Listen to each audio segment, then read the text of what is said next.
everyone, and welcome to Club Live here at Club at 22 the Rangers podcast. We are live on YouTube tonight. Before I introduce my guests, if you could like and subscribe to the channel, that would be much appreciated. We are extremely close to 4,000. I feel like we've been sitting there for a wee while now, but we are very close to it, so that'd be appreciated. To support the podcast to reach the next level, you can join the channel for as little as 99p. Thank you to all our members at the moment. You can also buy the podcast a coffee and join the Coffee Buying Legend membership via buymeacoffee.com. Thank you to our coffee buyers and membership legends. All the links are in the description below. So tonight we have a full house again. So first of all, Mr. Scott Carney, how are you this Friday evening? I'm very good to meet Rangers are back. I like your flag behind you, by the way. Yes, we'll come to that. We'll come to that later when you do a certain readout mate at points. I do have a massive Manscaped flag in my room now. Long story. Not really long. I just wasn't expecting it. So, yeah, there you go. Such is life. But yes, no, it's good to be back, mate. I always think like I will take a week off, lads, and I don't have missed the podcast when we do take a week off. So it's great to be back, and it's great that Rangers 3 o'clock on a Saturday tomorrow. I cannot wait. Exactly. It's 3 o'clock on a Saturday is the one I love, and we've not had Rangers in a week. Scotia, you're a man that's had football this week. Your beloved Scotland played 6 points out of 6 points. They beat Spain 2-0. I take it they had to peel you off the ceiling at Hampden to get you back to your house in Helensburgh. No, not really, because it was one of those ones at that game actually where you're standing terrified that Spain are going to kind of pull a goal back at any point. So it was a really nervy game up until about 89 minutes, and then I knew there was going to be loads of added time, but I let myself sort of start celebrating there. But I've enjoyed that break. But as Carney says there, it's always good to get back to discuss all things Rangers and discuss things with you guys and all the listeners. Yeah, no, it was a. You give Scotland credit. It was a good result for Scotland. It's can they kick on and not drop stupid points against teams like Cyprus away or something. Looks like I could go beating Germany next summer then. So get your diaries. That's the last place you need to be, Scotia. The last time you were in Germany, Christ, I remember that happened. Anyway, we're not here to talk about Scotia's Hesketheds in Scotland. That's enough of Scotland. Last but not least, I thought he wasn't coming on the podcast tonight, but he is showing great dedication. He's not on holiday this time. Ryan Haymarch, how are you doing this fine evening? I think I'm about 6 or 9 points. My license coming up the road there just to make it in time. But I'm here. Good to see Scotia. I did think about him when Scotland beat Spain's C team during the week. I did spare a thought for him. Just wonder if we're playing our C team in the return game. But pretty decent result. That's all I'm going to say. Glad to be here to talk about Rangers, mate. Glad it's 3 o'clock kickoff tomorrow, although I will miss it because I'm going on holiday again tomorrow. Of course you are. Like Judith Chalmers away on holiday all the time, honestly. Judith Chalmers.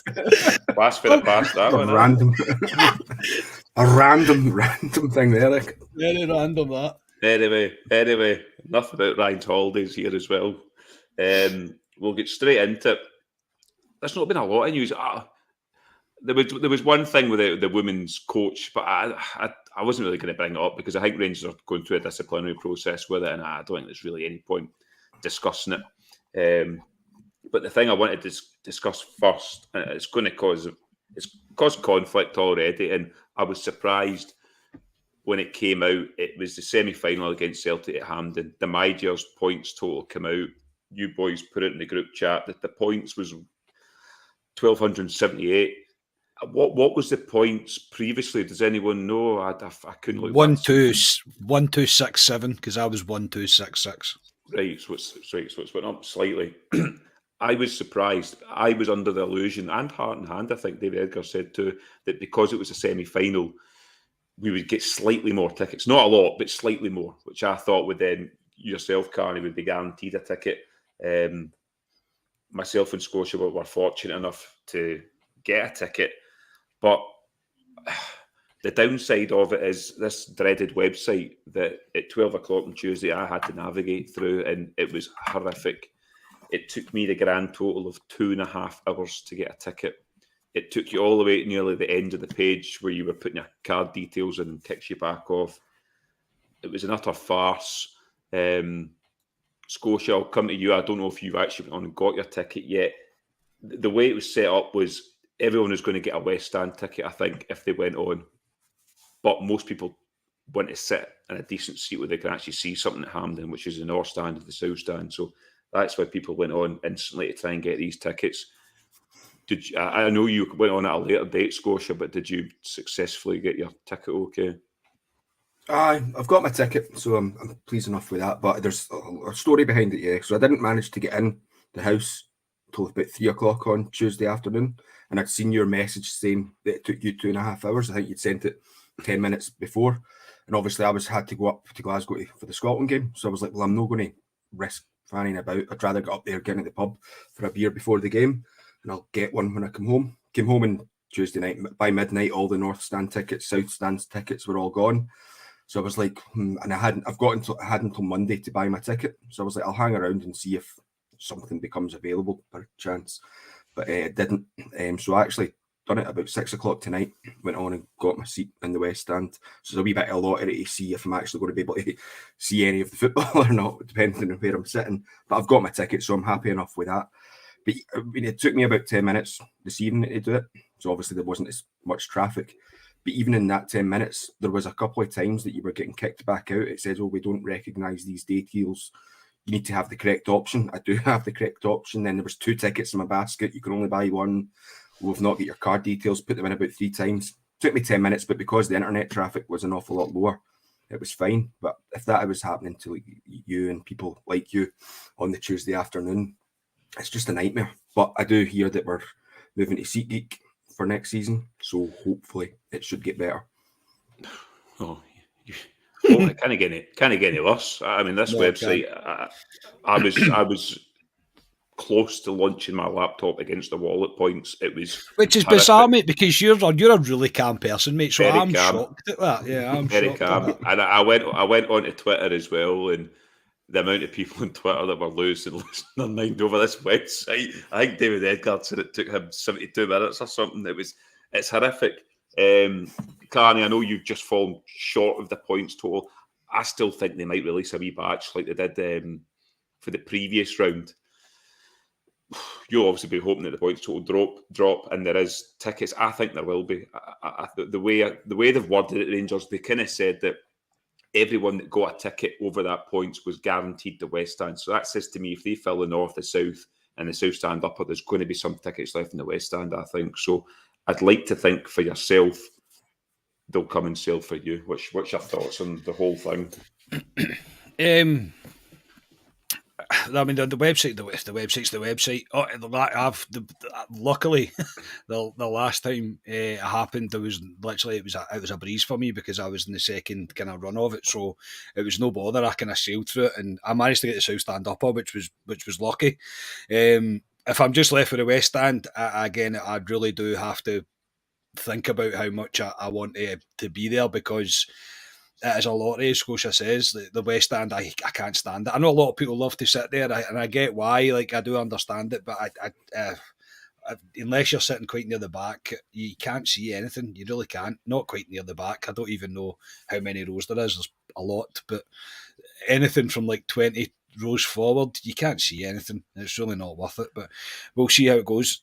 In terms of the MyGers points thing, I was shocked, mate. I thought I was a shoe-in to get into this first batch. And do you want my opinion on MyGers now? You can say it, yeah. Now I'm going to sound hypocritical here. I do understand that, because I was in the first cut off for a long time. Probably since MyGers started, I was kind of in the top cut off when it comes to games at Hampden. And now that I'm not, I know I've got sour grapes because I'm not getting into the first round. But the thing about it with me is I generally can't afford, or my lifestyle doesn't suit to be able to do all these things that I have to do to get these MyGers points. And I've been a season ticket holder for up knows how many years, man. I don't know how many years I've been a season ticket holder, a long time. And it becomes a wee bit frustrating where I'm going, so the home games is it for me. So my loyalty as being a season ticket holder doesn't really stand for much in terms of getting myself tickets for cup games. And I don't go away. I don't even apply for away games because, as I said, my lifestyle doesn't suit it. I can't do that. I can't commit to it that much. So it is a wee bit sour grapes for me. I do understand that, but it is getting to the point now where it's just going to get further and further away, and there's going to be an elite number of people in the gold tier at the top bracket, and that'll be it, and nobody else will get to go at all from that. And I don't entirely believe that's the way forward. MyGers has its problems. I've said that since day one. That's one thing that I don't have sour grapes about. It does have its problems, and there's still a lot of work to do on it. I don't know how they fully resolve it in order to try and be as fair as it can. It is a supply and demand thing. There is far too much demand for the supply that they can provide. However, it does run a risk of isolating fans, I think, and whether I believe it'd be fair or not, I don't know. I mean, I wish I could. I mean, let's not be coy about this. There's people that have bought B team season tickets, women's season tickets, and they don't go. That's all down just to get as many points as they possibly can. And yeah, I can't afford to do that. So it's, yeah, I probably do sound like I've got sour grapes, but it's, the more I look at it and the more the things keep happening in MyGers, it's just a money-making scheme for the club, and I don't think it rewards loyalty at all. It's the way of the club getting even more money out of fans. And when I sat and explained it, I was sitting with my missus explaining it, and I was like, I've missed the cut-off again. And she's like, how does it work? And I explained to her, like, it's tiers and all that. She was like, how can it be tiered? I was like, it's just what it is. She was like, so you pay your season ticket just, and that's it, and you don't get really anything from return. I was like, right now, it kind of looks like that. Yeah, it does kind of look like that. So, yeah, it's a bit of a mess. It's a bit of a mess. It's not everybody's not going to be left very happy, and unfortunately, I'm one of the ones this time round that I'm not very happy about it. Yeah, and I think the guys that are in gold, I think will always be in gold because they're always going to get the tickets, Yeah. they'll get the points, Yeah. and then the guys like yourselves that are hovering close, how are you meant to get there unless you buy, Because like you say, these packages? But then the bar will move though. So if everybody No, I does know. that, the bar will move Yeah. again. So I won't get there. Do you know what I mean? It doesn't Yeah, matter what I yeah. do. I would need to go in and buy every single item in the club shop to get myself any chance of getting up to that point. Do you know what I mean? So it's not really possible. Yeah, so Ryan, I mean, I know you've got your groans with MyGers along with a lot of other fans, but do you think now the way MyGers is going that it is alienating fans now? That do you think some fans will think, because it's £40 a year for season ticket holders at the moment, unless they pump that up again, but it's £40. Do you think some fans might just think next season, to hell with it, I'm not going to renew that next season because it's really not worth it to me? I know there is fans. I know quite a few fans that are going to do that, and it's sad to see because it's fans like me and you, loyal fans who'll go to the games if they get tickets given to them or they get them through MyGers, they'll go to the games, and they're loyal Rangers fans. They've just not been in the financial position or life circumstances to allow them to go to games the way they would have liked to maybe 4 or 5 years ago, and that's all it was. And they seem to be punished for that. And I think Carney summed it up. I don't think it rewards loyalty to the fans. I think it's just it's like kind of pyramid scheme. I said it when it first came out. It's to generate money for the fans, and I think it was Linda in the comments said it creates a division, and it does. It really does create a division. I called it from day one. I said, if you are in gold, you just apply for every single ticket, because if you get a ticket for Livingston away and you don't want to go, you're going to get rid of it. The demand for Rangers away tickets is as big as it's ever been, and probably as big as it ever will be. And you'll never get an away ticket. I think I remember in the 90s and the noughties, the odd time you'd be stuck with an away ticket, you couldn't get rid of it because there would be the odd seat here and there, depending on who you were playing, what the kick-off time was, etc. See now, Rangers fans will sell out any stadium. There will not be any seats empty at any game because the demand is so high. So if you are in gold, you just apply for every game. I say to you boys, and I've no shame in saying it, I say to you in Scotia, just apply for games. If you aren't going to go, I'll take the ticket. You get the points, and that's how it works, and that's how boys have been working it since MyGers started, unfortunately. And it does already cause division, but I know of a few people who are considering patching MyGers and just saving the 40 quid or the 45 quid or whatever it's going to be next season. The way I look at it is, I'm a season ticket holder. I'll go to away games when I can, when I get a ticket. But for me not to get a ticket for Hampden, I think's poor. It just doesn't feel right for me. But that's the way it is. That's where the demand is at the moment. I think a lot of people, I know my dad isn't interested in paying for MyGers next year, and it's something I'm kind of considering. If I've paid 40 quid to get a Livingston ticket and was it Motherwell, something like that, that's all I've had this season. I don't really see the value in me paying it, and I'm not going to start chasing things and paying for Edmondson House and spending a fortune. I've got a mortgage coming and 2 kids. It's not what I'm going to do. Rangers want you to chase those points, and I'm not in a financial position to do so, mate. Yeah, no, it's interesting going forward what to do, because I mean, MyGers for me really is to try and get semi-finals and cup finals at Hampden. That's all it is for me. I'm not really interested in the 10-15% discount you get in the restaurant at Ibrox. Whatever, that's all you really get from in a wee package at the beginning of the season, and they send out as well. So, Ali, I'd like to ask you and Scotia a question. Yous are in the first cut, right? So yous are safely pretty much in that first cut, and yous will remain in there. Be completely honest here, because I know me and Ryan are not in that cut, and we'll probably struggle to ever get there. I mean, I might be in with a slight chance due to how close I am to the first cut, but would you prefer to see MyGers completely scrapped and we just go back to names in a hat material? Well, being completely selfish, the way it works at the moment, I know I'm guaranteed to get a semi and a final ticket. But for the greater picture, I think it should be fair. I think it should go in names in a hat. Or the way they did it previously, if you got the semi and Rangers got to the final, the ones that missed the semi would get the final, if you know what I mean. So, yeah, I think it should be more fairer to reward fans. I mean, I think of fans that, like your dad, for instance, can't be going for God knows how many years, but he's not interested in MyGers. Nah, he's not. But he still goes to all the games, so he should have as fair a chance as me, even though I'm paying my 40 quid, whatever it is. So, yeah, I know I would go back to how it was if it was me. Can I just make a point on that? I don't think anyone moaned about it the way it used to be, where you would apply. I think at the beginning of the season, if I remember right, we used to just tick a box in our application.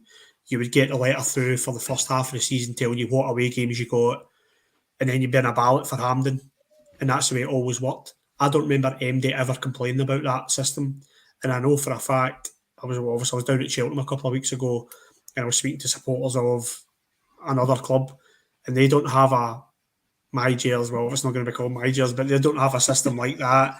They're still the system we had before. So I don't remember MD complaining, but which tells you it is a moneymaker. That's all it is. I knew from day one that's what it is, and it's whether or not how many people are going to drop out. Is it going to be a significant amount for Rangers to reconsider MyGers, or are they just going to be like, do you know what, we kind of calculated that people would drop out of this? Yeah.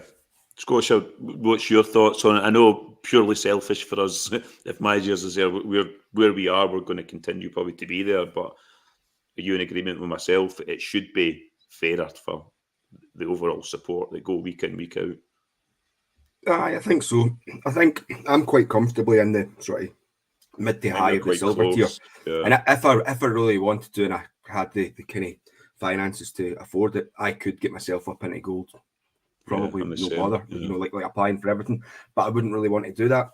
And so where I am, and I'm guaranteed a semi-final and a final ticket. Things might change. I still do think in about 4 or 5 years' time, you might see quite a drastic shift in where people sit, because I think they're still carrying over an awful lot of legacy stuff in the rolling point system. But I think I'm fairly comfortable in there at the moment. So that way I'm okay with paying that 40, 45 quid. But I do think it's completely unfair in the likes of Carney and the likes of Ryan that, they're going to the exact same amount of games, but they're not there. And I don't really know how it's all works out. I know I bought the Edmondson House package, but it didn't give me that much. And it was because I had a wee bit of disposable income. I could do something like that at the time, because I think when the last loyalty points update came out on January, because I think we're due one out next month. When it came out in January, it said that something like 84 or 85% of the points available on MyGers was through watching the first team or through first team activities. Now, that does include wee things like programs and things, but I don't think that gives you many points. But it is a money-making scheme, yeah, like Ryan says. what I would like MyGers to be, and what I thought it was perhaps going to be, is see for fans that don't have season tickets, see if there's a scheme for them that they can join that then kind of gives them first pick of tickets for home games that are available and things like that. That's what I thought it was kind of going to be. Like, there's people that have maybe got families, work commitments, can't go to every game, but would willingly pay £40-50 a season to be on like the top priority list for that. They're all now grouped in with us season ticket holders, so they kind of get washed away in the wash. See, as it is. Scotia, see what you're talking about there. So see the MyGers, right? So when a when a Dundee United game comes on this up for sale last week, MyGers get priority over the general sale. So guys who paid the 40 quid. Yeah. But the thing about it is, if my brother-in-law wants to go and he wants to take his daughter and he wants to take my sister, the three of them all need to have a separate MyGers. So Dan can't go on and buy. He can only buy a ticket because it relates to his MyGers. He can't buy one for my niece and my sister. They all need to have an individual MyGers. It's like me having a MyGers and getting a ticket for Sunday. I can't do it because I have a season ticket. So he'd be like 150 quid just for a chance of getting a seat for them three together. Pretty sure that's the way it works. I don't know. As I say, to me, there's just and again, I know it's because I'm not in the cut, and I do not grudge you and Scotia having the opinion of, well, if I'm there, I'm going to continue to pay because I get tickets. 100%, hands on my heart, I'd be doing the same. But I do still. I'm coming round to the idea of going. I can't see this ending well. Do you know what I mean? Like the kind of path that it's taken, I don't see it ending well. And then at that point, what you're going to do? You can't scrap everybody's points into everybody to start again. You'll have all sorts of protests on your hands if that kind of thing happens. And people saying, I've seen a few people, everybody should just boycott it. Unfortunately, that's not the way the world works. People won't boycott it because they'll continue to pay because they're guaranteed to get themselves tickets. Yeah, I wouldn't boycott it. That's the way I stand at it. You know, I might be very hypocritical and like my stance and view of things in life. No, because I get for it. But I get why it would look like you're being hypocritical, mate. But you're not. You're going, I don't technically agree with this, but right now the club have kind of got your arm behind your back because you want to go to the games and you're in the cut off. So I would be doing exactly the same, mate. It was just an opinion because obviously I'm like, get it, put it in the bin, get it out, get me my tickets, and that's obviously not the way the world works. Yeah, no, it's a pod on its own. We're running quite long in this podcast already. So we'll park MyGers and we'll park the semi-final. We'll take that when it comes in 4 weeks' time. But we're on to sort of more positive news. Ryan, I'll come to you. The main man himself, Allan McGregor, he dives to the left, he dives to the right, and you can sing the rest of the song for me, has his 500th game for Rangers tomorrow. Some amount of games, and Dutchy today, as I was noting down, about an hour later, he's got a testimonial against Newcastle in July the 18th, the Tuesday evening, confirmed as well. What's your thoughts? I'm not going to ask for your favourite Allan McGregor because there's too many to go through, to be honest, but what's your thoughts, McGregor? 500 games for Rangers is phenomenal. Guy's 41 years of age and he's still pulling off world-class saves for Rangers. Do you really start with it?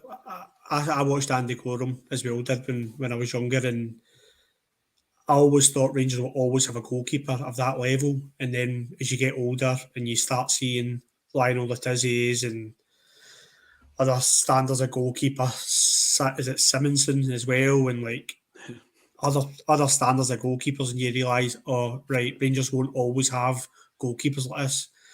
And then Allan McGregor kind of came out of nowhere for me. I remember being at the game when they were all singing his name because Lionel Letizzi wasn't playing well, and they were all singing his name to play, and Le Guen eventually gave in, I think. And from then, he's just been Rangers number one for me in both spells. I've always had his back when people are saying about him not coming for crosses or he's not been playing to the level that all the standards that he'd set. Allan McGregor, in my opinion, and it's a pub argument, and I don't think anybody's in the wrong, in my opinion, is the greatest goalkeeper Rangers have ever had. I think he's surpassed Andy Gorham. I think we're sentimental with Andy Gorham.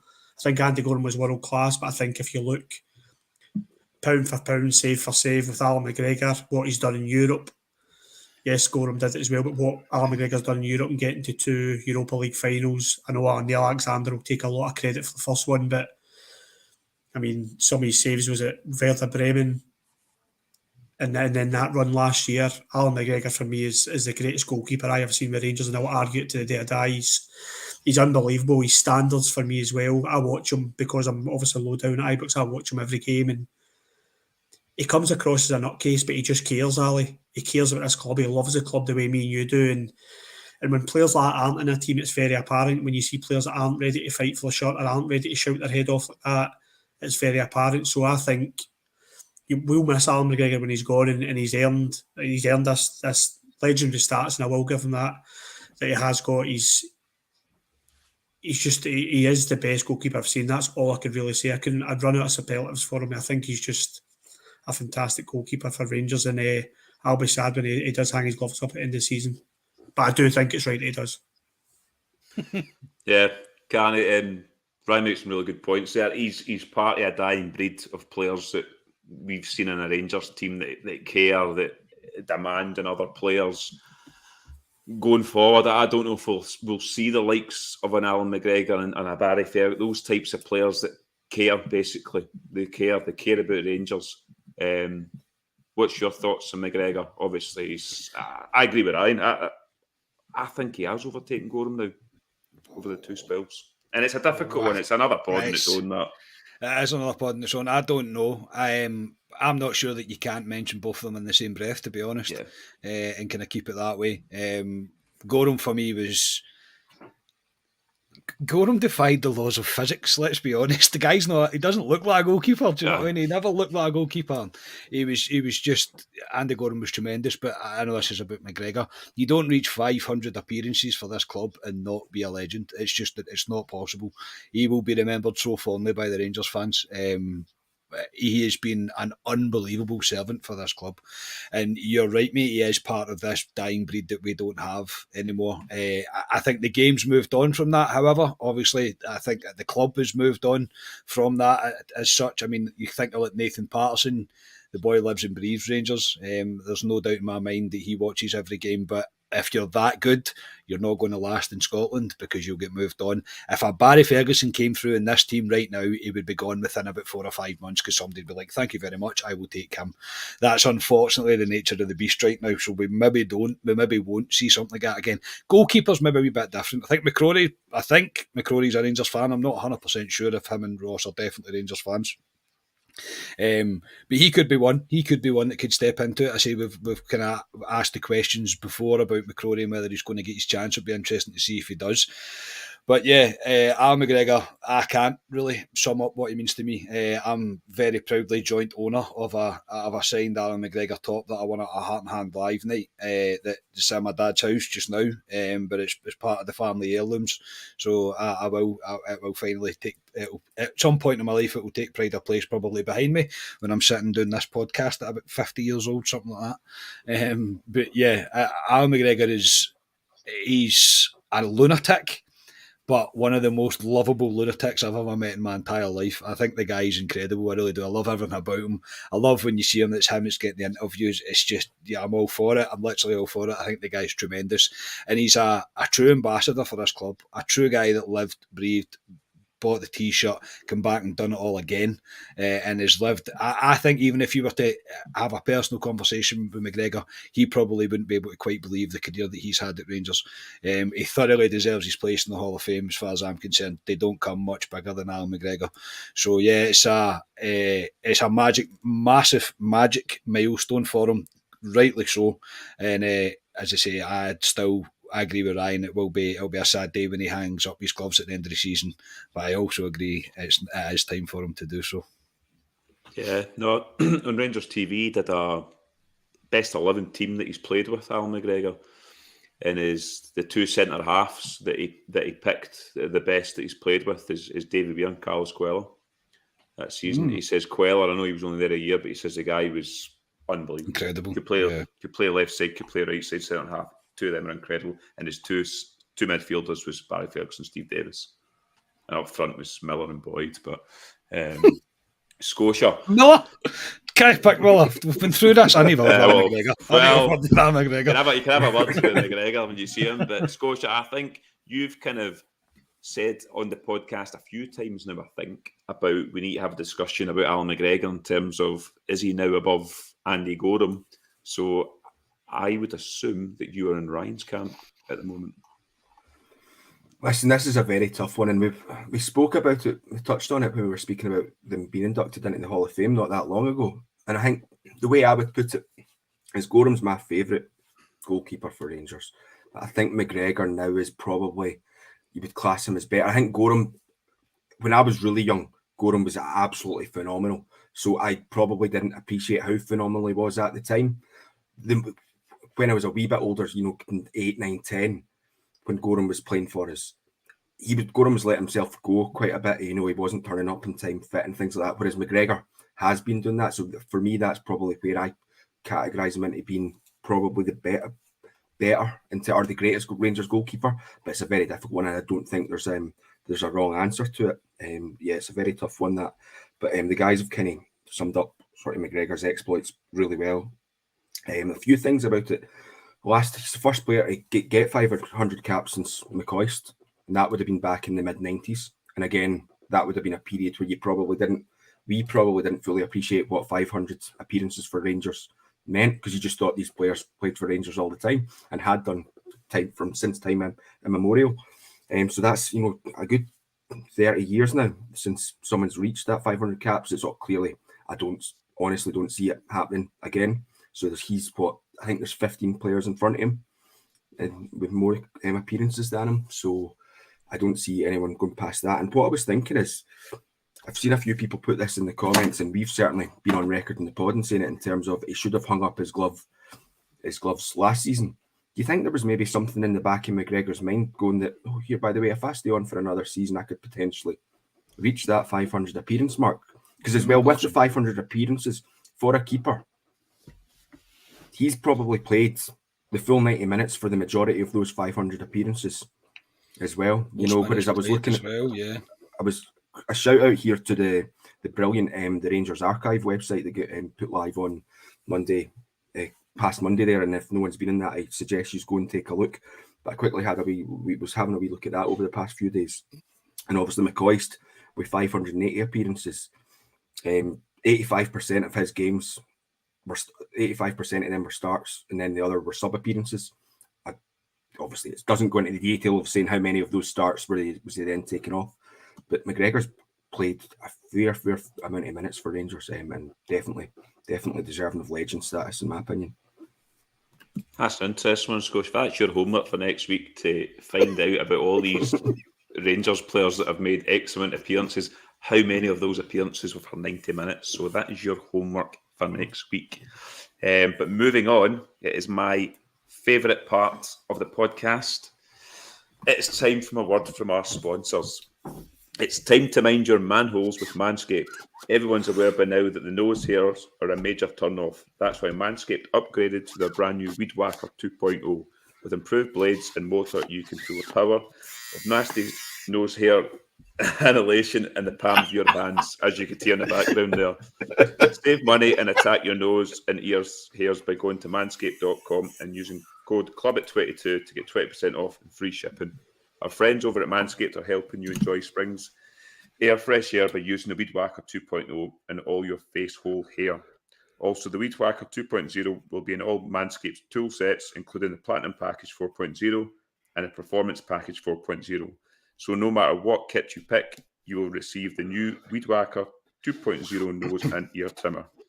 Let's face it, long nose hair is a major turn-off. Let's Manscaped be part of your daily grooming routine, ensure no hair is ever out of place.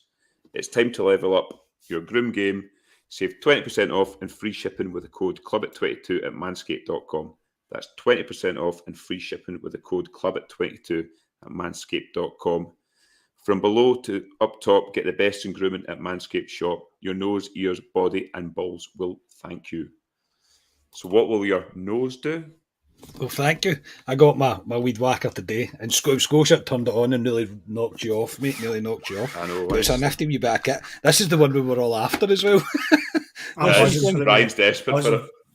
I can't wait for London this weekend. Yours will be. I think they were trying to deliver today. I'm not sure, but I know, cracking bit of kit, man. Absolute cracking bit of kit, and a free flag. I'm not really sure what they expect me to do with that. I'm disappointed. that you didn't start the pod with that wrapped around you. If anyone's at Ibrox tomorrow, we'll be flying that off the club deck tomorrow. So you will. You'll see that tomorrow off the club deck. It's us promoting Manscaped. So no, I'm looking forward to get my products. I know Scotia got his goodies the other day, so he's been well impressed with it. So no, brilliant from Manscaped as always. But moving on, that the presser was today. There's a few bits and bobs in there. I'll kind of touch on one. He was on about the progress of contracts and transfers.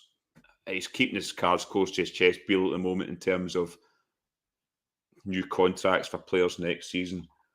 Just kind of briefly, before we go on to the other rest of the press, Scotia, who for next season, realistically, out of these players, I know we've kind of talked about it, but who realistically do you think next season they're going to offer contract? And when I say offer contracts to, doesn't mean they're going to accept one and stay, but offer a contract to out all these players. You ready for a Scotia blooper? He's on mute. Honestly, too busy Cheers, saying Garney. that bloody nose whacker thing. Cheers, Garney. I didn't start speaking there anyway, so thanks for jumping in just in time there. So what? There's 1, 2, 3, 4, 5, 6, 7, 8, 9 players if you include Tillman out of contract at the end of this season. Not including Tillman, he doesn't come in. All right, okay, right. So there's 8 players. I think the club would offer definitely 3. Part of me is now thinking that there's a potential that they might offer an Arfield a contract that I wouldn't agree with, but just something in the back of my mind's niggling that they might do that. But I reckon the 3 would be, they'll offer it for Jack, definitely. I mean, Beale's been quite effusive in his praise over the past few weeks about Jack. I think they'll offer Kent one, and I do think that they'll offer Morelos a contract. Can I see it? Oh, right, okay. And out of those 3, who would you have a contract to? All 3? Who would I? I would keep Jack, probably keep Kent and Morelos. I don't know. I'm really sitting in the fence with Morelos. Like I know what Ryan will say about this, and I get at Ryan's just about bring him in. Don't worry. But then there's another side of me going like, I could see a good season, but he's been there. Morelos has been here now since 2017, so that's six seasons really. He's been with us. Probably it's time for him to move on, but part of me is I'm probably still a wee bit bitter that we've not managed to get money in for him. So like I said last week or the week before, 2 weeks ago it would have been that I'm kind of just chasing the money in Morelos. It's like I put a tenner into the puggy and I've lost the tenner, and now I'm just trying to fire all the money back in, trying to recoup my losses, sort of thing. Yeah, Ryan, I'll bring you in. I think most of us are saying we offer Ryan Jack a contract. I'd say probably, I'd assume you might not agree, but you offer Ryan Jack a contract for next season based on his performance recently, just whether it's keeping him fit. Ryan Kent, I think you offer him one, but it's up to Ryan Kent what he wants to do. But Morelos, for me, I think you're in my camp as well. I wouldn't offer him a contract for next season. What's your thoughts? I think I'm pretty much with you in every one of those points. I've done, the last time we spoke about this, I've done a U-turn with Jack. I said that I wouldn't offer Ryan Jack a new contract. I think it was the last time he missed a game or something. I said I think we need to just move on without Ryan Jack. However, I've done a U-turn because I think his performances recently have been very good, and as I've been on record saying quite a few times, I think he plays that right-hand side of the centre midfield better than anyone in terms of filling in for Tav because of the style we play with the wing-back. What I wouldn't do is plan the season, if this makes sense, plan the season with Ryan Jack. I would like to see Rangers sign another centre midfielder to play next to Raskin. I would like to see Ryan Jack get a contract, but it would be a year contract. I think I would give him 12 months just to see if he can prove his fitness on the same money. My understanding is that he's not on great money. I was actually quite surprised at what he is on. So I don't think we've got anything to lose, and I think Ryan Jack would walk over broken glass to get a contract with Rangers. So yeah, I've done a U-turn with him. Ryan Kent, I don't think there's a contract on the table for him.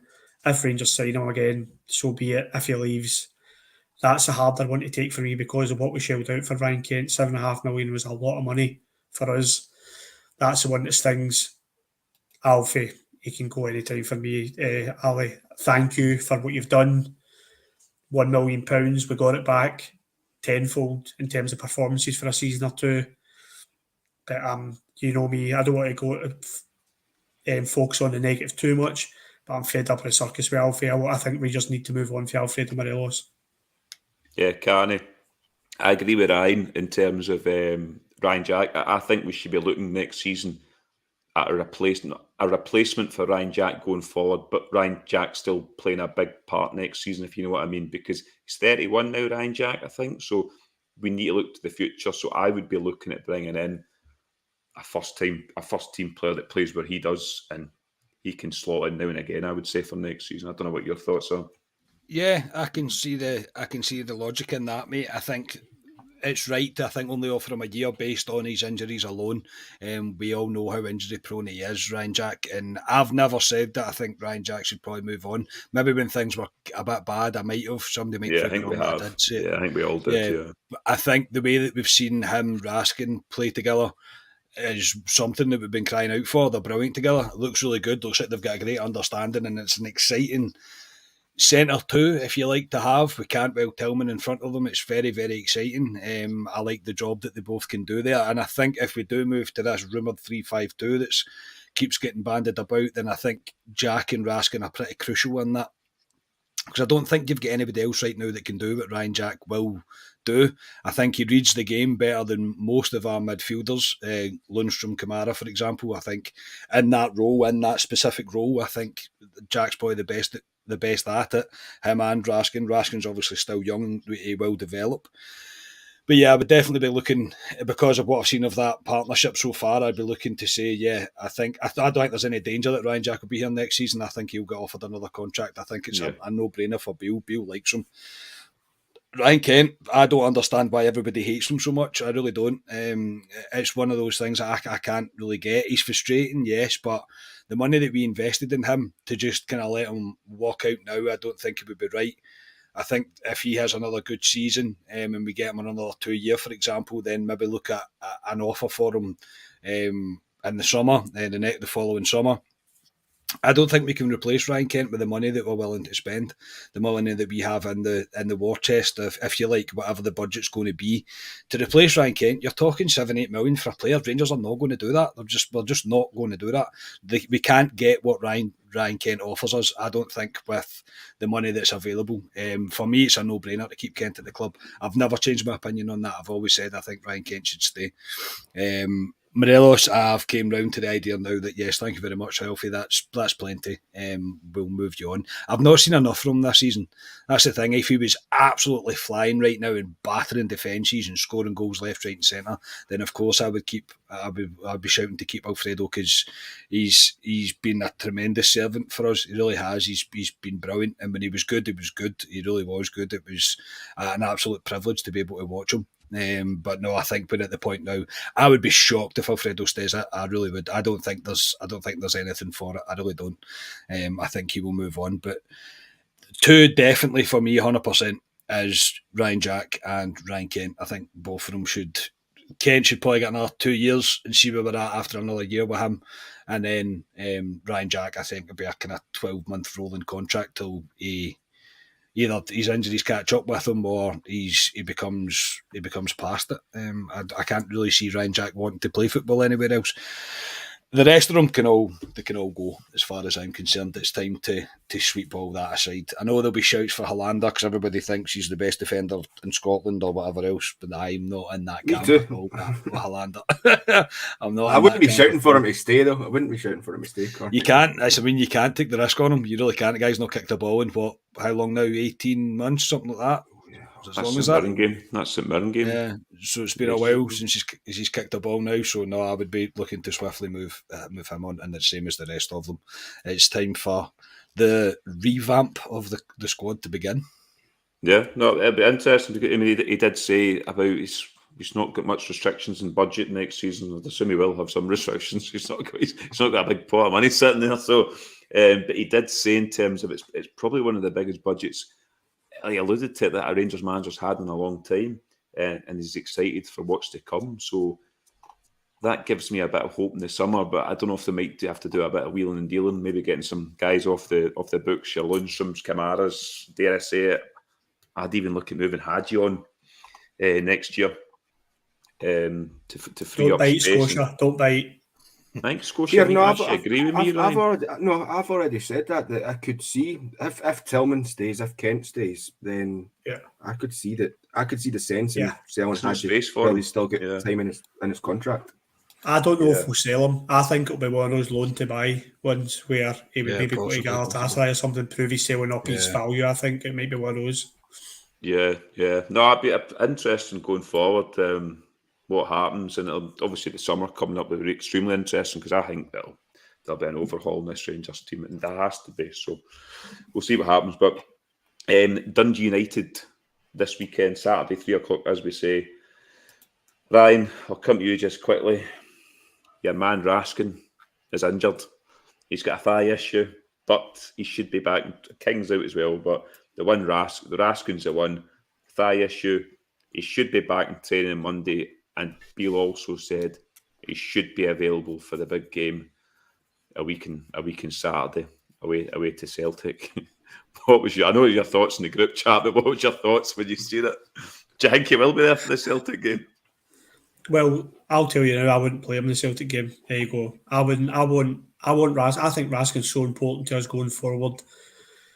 Are you in about a semi-final coming up? Yes.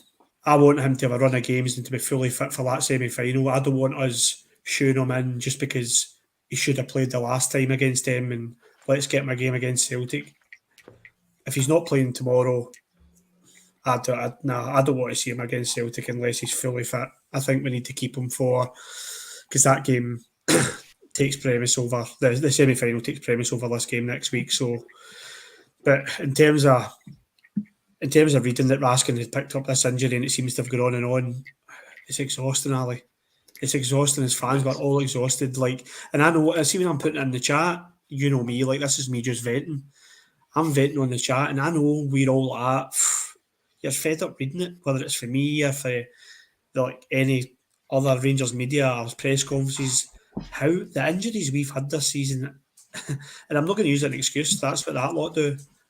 But it's unbelievable. I've never known a side to have so many injuries, and the amount of wee niggles we've had that have turned into month and 2 month injuries is, I don't know, just something not right for me. I don't think it's bad luck. I think there's something not right, and we'll never find out what it is. Maybe it is unlucky. Maybe I'm just being pessimistic. But I was just so frustrated, and my dad asked about it today as well, and he said, "Why is this Raskin boy injured?" And I was like, "Well, he can play football and he looks good, Dad. So chances are he'll be injured."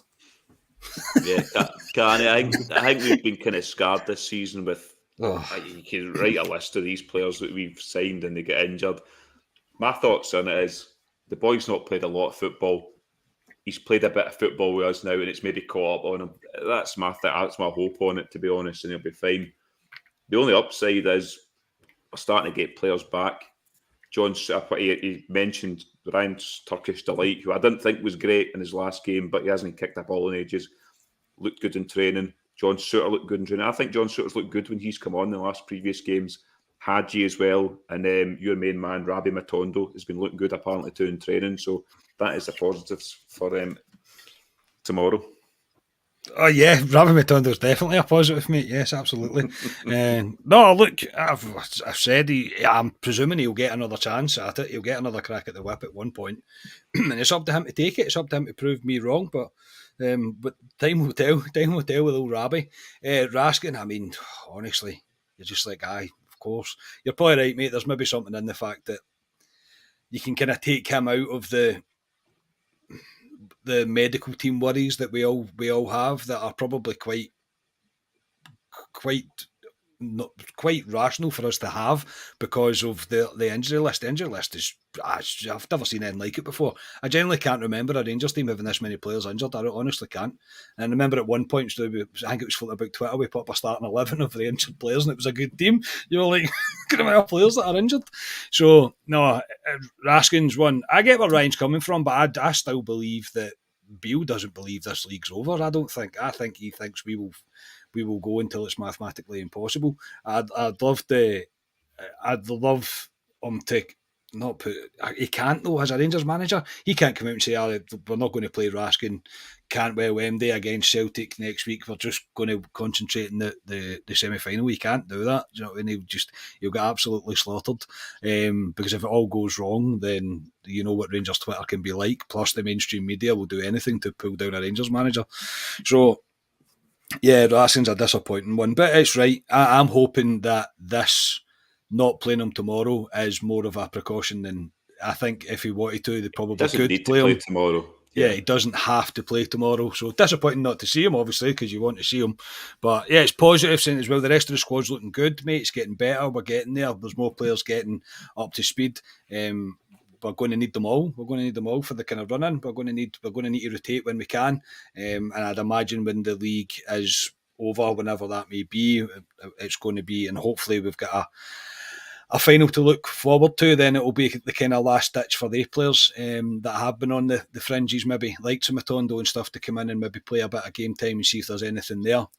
But yeah, it's positive in terms of we didn't come back with a massive list of injuries. I always get the fear as well when Jack goes to international football, especially, that he comes back with something, but that doesn't seem to have happened, which is brilliant. So yeah, onwards and upwards, mate. It's just a real shame about Raskin, but let's hope it's not 7 to 10 days until the end of the season. Yeah, Scotia, you underlines the same as me. He's not played a lot of football, this boy, and he's started to play football, and it's just a minor setback, hopefully. No, yeah, I'm in agreement with you. I think there was a comment made in one of our previous pods after we'd recorded it, and replied to it. And I was like, I've always been of the opinion that it wouldn't shock me if Cantwell or Raskin pulled up with some sort of injury, and in particular Raskin, because where he's playing in the middle of the engine room. I didn't think Cantwell was going to play where he's been playing. Yeah, it doesn't be surprising. Maybe the length of time does, given that he's had that week and a half. I assume the flying probably didn't help massively amounts, but by the sounds of Beale on his press conference today, it does just seem to be a slight niggle. However, like Ryan's mentioned, we do have this in the back of their head. We've been told things like this before, and it just goes on and on and on. So I am feeling optimistic about it, but would it shock me if it goes on and on and on? Probably not, but I do think that he has been slightly cautious. And to Ryan's point as well, actually, about does Raskin start against Celtic next week? I completely get where he's coming from, but I'm not going to answer that actually, because my mind will change between now and when we record Club Live next Friday. I was about to say we've got next week to discuss that game. So on Dundee United, sitting bottom in the league, Jim Goodwin's come in for his disaster spell at Aberdeen, so he's been brought in. They're sitting at 22 points. They're 3 points off Kilmarnock, who are sitting kind of safe. Their last 5 games, 2 draws, 3 defeats. The last time they actually won a game in the league, Dundee United, was a 1-0 away win at St Johnstone on the 2nd of January. That was the last time they won. And the last time we played them was up at Tannadice, and we won 2-0. I think you remember the goal for Sakala, where the kind of volley. Some goal. So just quickly on before we come to teams and scores, I'm wanting a show tomorrow. I want a convincing performance for Rangers, and I want to leave Ibrox happy tomorrow. Is that you think how the day will go? No. So that came to you. Ali says that every single time. Because it's due to happen. Have you been to Ibrox this season? The law of averages, Alistair. The law of averages said it should have happened 6 months ago. Yeah. Rangers don't play well at Ibrox. They don't. I don't know why. I've stopped keep myself up at night thinking why we don't do it. We just don't. So I don't expect a performance tomorrow. But I think Rangers will win. It's so sad to see Dundee United at the bottom of the league. It really is tragic. Hope they enjoy the championship. But I think Rangers will win convincingly tomorrow. In terms of the show we're all waiting for, I don't anticipate it. I think Rangers will play a similar team to what played at Motherwell, but it's different at Ibrox. I don't know if it's the style we play or whatever. Ali, we could do a 4-hour pod on it and try to work out, is it a low block, is it personnel, is it attitude, is it pressure at Ibrox? I don't know. Honestly, I've gave myself a migraine so many times, but I expect Rangers to win comfortably enough. They'll concede a goal. But yeah, I don't see the performance that we all are all craving at Ibrox. I think that'll be probably the next away game. Yeah, Carney, quickly before we come into teams and scores, are you predicting that we come in at half-time at the concourse? And well, thanks very much, Jim Sloan, as always, much appreciated. Do you think at half-time we'll come into the concourse tomorrow, Carney, and it'll be 0-0? Yes, I do. Yeah, I do, mate. I do. When you say things, I knew what you were about to say. I was like, he's going to say he wants a performance, he wants a convincing win, he wants to leave Rangers winning 4-5-0. I mean, I hope more than anybody that it happens. I generally do, but based on the evidence I've seen so far this season, I wouldn't expect it. I don't know if it'll be nothing each at half-time. Dundee United are in a bad way. They really are in a bad way, and it is awfully hilarious that they are. I could not care less about Dundee United. I really couldn't. So no, they'll it's survival mode for them just now. They're not coming to try and win this game. That's for sure. Tomorrow they've got no interest in trying to win that game. They will try and frustrate us as much as they can. What we are used to seeing, I expect at least 9 of their 10 outfield players to be behind the ball at all times, and they'll try and frustrate. They will. It'll be one of those games that we'll need to be patient again. Something that the Ibrox crowd are absolutely famous for. So we'll just need to wait and see. But I would love them to collapse and Rangers do put a barrel load on it, because it is due. We are due to put 7-8 past a team and the team to have a right confidence shot in the arm. But I expect a stuffy game. I really do. I expect a stuffy game. There's Justin. Justin, yeah. Thanks very much, God Justin. bless America. Thank you very much, mate. Appreciate that. Thanks to Jim as well. I'll buy the boys a beer tomorrow when we're in the pub for a game. Yeah, Scotia, I've left you at the end because you're Mr. Optimistic. You're the guy that predicts goals for Rangers. It never happens, but at least you predict it. So what's your thoughts tomorrow? And I'll stay with you for your team and scoreline and first goal scorer. I was looking at this, and because it was Dundee United we were playing, because they're sitting bottom of the league, I was like, it's getting to the time of the season, about 10 games left. It's getting to that time of the season where they need to be picking up points if they want to stay in this league.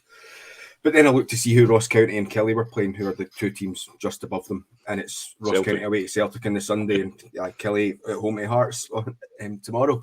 So there's probably not as an urgent need for them to win that, because it's more than likely that Ross County and Kelly won't pick up points against the other 2.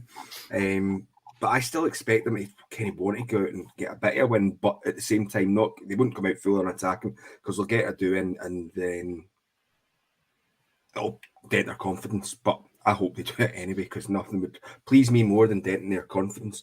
But I think they'll come out okay. I think Rangers will come out, like Beale was saying, that they've had good prep time, because who was away in international? Just Barisic, Kamara and Jack. Yeah. Kamara and Jack. Glenn Kamara got his 50th cap for Finland, by the way, as well. So well done, Glenn Kamara. Well done, Sorry, Glenn apologies. Kamara. Did they beat Northern Ireland? Apologies to all our Northern Irish listeners as well. But yeah, no, I think Rangers will come out and do pretty well. And yes, I am going to be very optimistic with my team. Go on, Scotia. That's what I like to hear. Bonus pints for you tomorrow. Yes. This is the team I would pick, but I think there will be at least one change in the middle. McGregor, Tav, Goldson, Davies and Barisic, Jack, Cantwell and Tillman, Sakala, Kent and Cholak. If we play that team, my score would be 6-0 with Cholak first goal scorer. So who's your player? Who do you think? So who do you think? I think he'll play a Lundstrom or Kamara in there along with Jack. And it won't be a 6-0 if that happens. Right, okay. I'll go next. I'm the exact same team as you, Scotia, that you put initially. I've gave Cholak a hard time, and I was humming and hawing. Does he put Morelos in? But I think he'll. Morelos has been away to Colombia. Morelos has been to Colombia, I know. So you know what happens then. Yeah, I know. So I think he is back. He's That's a back in question. Everton top. That was not. That's another story. Honestly, man. But no, I'm the exact same team as you, Scotia. I've slaughtered Cholak. I don't think he's been great the last two games, but I think he'll stick with Cholak for tomorrow. It's Dundee United, so I'm the exact same team as you. I'm 3-0 Rangers, and I'm going to go Cholak first goal scorer. Ryan, what's your team and first goal scorer? I am Score as well. going. Who did you go Born at left back? I know he played. He was with Croatia. Of course, I did. Best left back in the clubs, Ryan. Well, I'm going to go to Yilmaz left back. Honestly, I can't believe the criticism that boy got after the Motherwell game. He hadn't played for 5 months. Could not get my head around it. We are the worst support ever, honestly. I'm going Yilmaz at left back. I'm going Cholak up front. That's only changes compared to your team. I'll go 2-1 Rangers, and I think I'll go Todd Cantwell first goal. I think it's time for Cantwell to just get a wee run of goals. I think the handbrake's coming off of him a wee bit. I think you can see it. And I think there's more to come with Cantwell. He excites me. So he'll probably get injured tomorrow. 2-1 Rangers. Oh God. Can I end this with an optimistic scoreline? Okay. Well, my team won't be, because this is the team that I think he will play. McGregor, Tavernier, Goldson, Davis, Barisic, Jack, Lundstrom, Cantwell, Tillman is who I would play. So it's kind of a bit of both. Tillman is who I would play. Cholak and Kent. I don't think he needs Sakala for this game. I really don't. I don't think he tends to flourish when it's a kind of back 9 that you're playing against. I don't really think it's because his close control is not the best. He gets lucky from time to time, yes, he does, but it's not the best. So I would have Tillman playing, but I think you're kidding yourself on if you don't think the midfield tomorrow is going to be Jack and Lundstrom. I really do. That will be the midfield tomorrow. There's no doubt about it. Yeah, I'll also go 3-0 Rangers. I think we'll eventually get a breakthrough. I think it'll be 1-0 at half time. I think we'll get 2 in the second half. First goal, since everybody slaughtered them tonight, first goal, Ryan Kent. And I'll make the jokes. Thanks very much. Yep, my laws of averages is he's due to score. So, yes, I will take that tomorrow. I know we will be sitting in the Viceroy tomorrow when it hits 2 o'clock. The team comes out and we all go, oh, for God's sake, it's Jack and Kamara. Not Jack and Kamara, sorry, Jack and Lundstrom. It could be Jack and Kamara, but you never know. But could be Jack and Kamara, by the way. Could be. Yeah, we'll need to see what happens. Down to Michael Beale to pick a team. So he did the reference about Tillman and Cantwell in terms of can they play in the same team, and he said, yeah, they can play in the same team. So I expect the two of them to be there regardless. So yes, that has been it. Just over the hour mark there. So I would like to thank everyone in the comments for getting involved tonight, the donations too, and also my guests. So first of all, Mr. Scott Carney, thank you very much for tonight, and I will see you tomorrow. Yeah, absolute pleasure, mate. Brilliant to be back. Thank you, chat. Thank you for the donations. Rangers 3 o'clock on a Saturday, as things are meant to be in the world, as every weekend should be. It's just what we should be doing. Really looking forward to tomorrow. I know it's a game against Dundee United, but when you have this wee bit of time away from football, you're away from the club and away from going to Ibrox, you don't half miss it. And even the pod, generally, it's been brilliant to be back tonight. So yeah, thanks for tonight, mate. Really enjoyed it. And yeah, I will see you tomorrow. Yep, and Scotia, I will be seeing you at the Viceroy tomorrow. Yes, bright and early. No, thanks for this evening. It's been an enjoyable discussion, and it'll be good to get back to Ibrox because it's been, about 3 or 4 weeks now since we were last at Ibrox, so be glad to get along. Me and Ryan were there for the Legends game on Sunday, but that's not the same. Back there. I know Ryan did say they moved the ball about a lot quicker than the first team. Yeah, so but no, last but not least, Ryan, I hope you enjoy your holiday. I don't know what number of holidays this is that you've done so far this year. This must be number 10. This is number 4 of the year now. We're not quite there yet. Number 4 of the year, but just a wee trip down to London to see my friend. So MDC's meeting Camden, or if there's a Camden loyal tomorrow night, get me a pint. I'll be very much looking forward to that. Do they know, Ryan? I think they watched the supporters club in London. I think they watch it in a pub called the Green Man. I could be wrong. I'm sure I've read something that's called the Green Man or something. I feel as if I've been in that. Is that Well, I might be Liverpool Street to run a bit there. I feel as if I've been in a pub called the Green Man before. But I don't know if I might see the game, but I'm going to be out for the Man City game because I fly down early tomorrow morning, so I will be well oiled by the time Rangers kick off. That's what we like to hear. You enjoy your weekend, Ryan, and we'll enjoy it too. We'll no doubt get a bit of fun in the group chat. But no, thanks to my guests. Thanks to everyone in the group chat. If you could like and subscribe, like I say, we're very close to 4,000 subscribers. We'd love to get there, hopefully. So yeah, if you could share that with your pals as well. But we have been Club at 22, the Rangers podcast, and we will be back tomorrow from the Viceroy with a match reaction. Good night.